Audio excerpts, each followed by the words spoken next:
अस्सलाम वालेकुम। Chemical equilibrium के चैप्टर में हम और आगे चलते हैं और अब हम लॉन्ग क्वेश्चन आंसर को कवर करने की कोशिश करते हैं। ठीक है, तो सबसे पहले इस न्यूमेरिकल को जरा समझते हैं और इसको सॉल्व करते हैं। देखें, at 44 degree centigrade reaction of hydrogen and iodine. 440 degree centigrade पर रिएक्शन हो रहा है हाइड्रोजन का और आयोडीन का। सही है, रिएक्शन परफॉर्म किया जा रहा है एक सील्ड कंटेनर में और बना रहा है hydrogen iodide. Simple.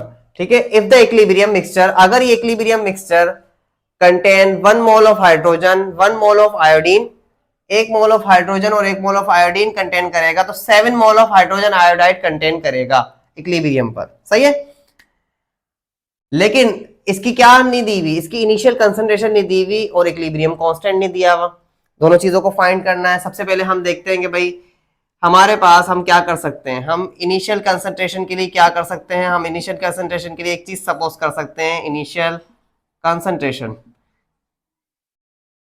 For example, अगर हाइड्रोजन है तो इसकी इनिशियली कंसंट्रेशन हम ए को सपोज कर लेते हैं, आयोडीन की इनिशियल कंसंट्रेशन हम बी सपोज कर लेते हैं।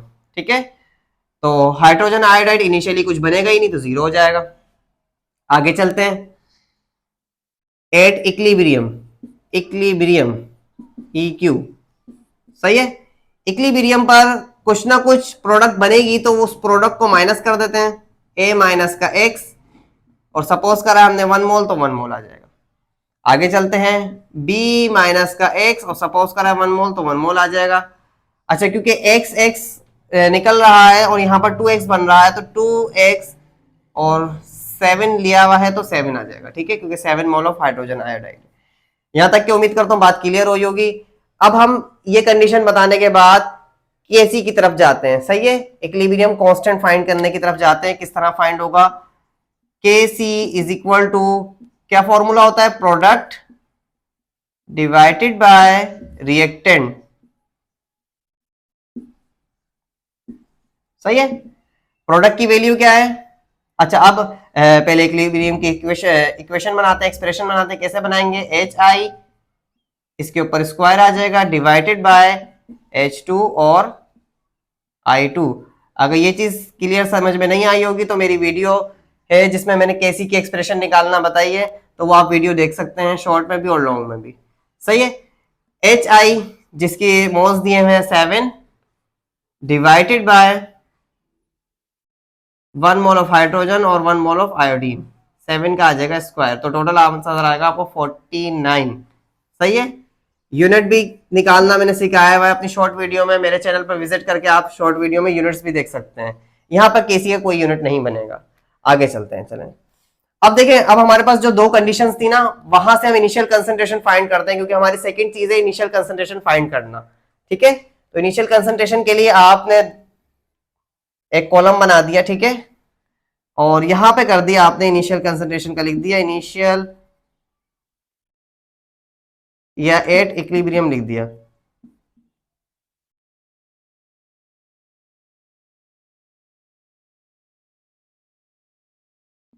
इनिशियल कंसंट्रेशन लिख दिया, ठीक है, एट इनिशियल कंसंट्रेशन। ठीक है, इनिशियल कंसंट्रेशन पे अगर आप जाएं तो यहां से आप x की वैल्यू आराम से फाइंड कर सकते हैं, जो कि है 2x इज इक्वल टू 7। अगर x की वैल्यू फाइंड करने पर जाएं तो हमारे पास आ जाता है x इज इक्वल टू 3.5। सही है, क्योंकि यहां पर 2 मल्टीप्लाई हो रहा है, वहां जाकर डिवाइड हो जाएगा, 3.5 आ जाएगा।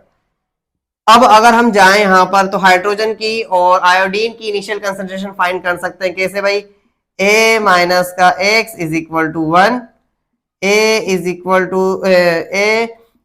टू 1 प्लस का x, a is equal to 1 plus का 3.5 और a is equal to 4.5 mole per dm cube. सही है, ये आ गई हमारे पास a की वैल्यू। b की भी इस तरह से ही फाइंड कर सकते हैं, b माइनस का x is equal to 1, b is equal to 1 plus का x, b is equal to 1 plus का 3.5, b इज इक्वल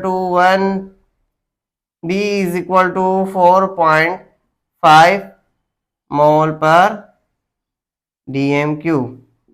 ये आ गई हमारे पास इनिशियल कंसंट्रेशन। ठीक है, इनिशियली फाइंड करा था तो इनिशियल कंसंट्रेशन आएगी। सही है, तो उम्मीद करता हूँ कि वीडियो समझ में आई होगी। वीडियो अच्छी लगी हो तो वीडियो को लाइक जरूर कीजिएगा। अगर कुछ समझ में ना आया हो तो आप कमेंट करके मुझसे पूछ सकते हैं। कुछ वीडियोस कुछ टॉपिक्स मैंने शॉर्ट वीडियो में भी समझाए हुए हैं, जैसे कि केसी को फाइंड करना, केसी की एक्सप्रेशन बनाना, केसी का यूनिट फाइंड करना। तो वहां पे भी जाकर मेरे चैनल पर विजिट करके ये चीजें देख सकते हैं।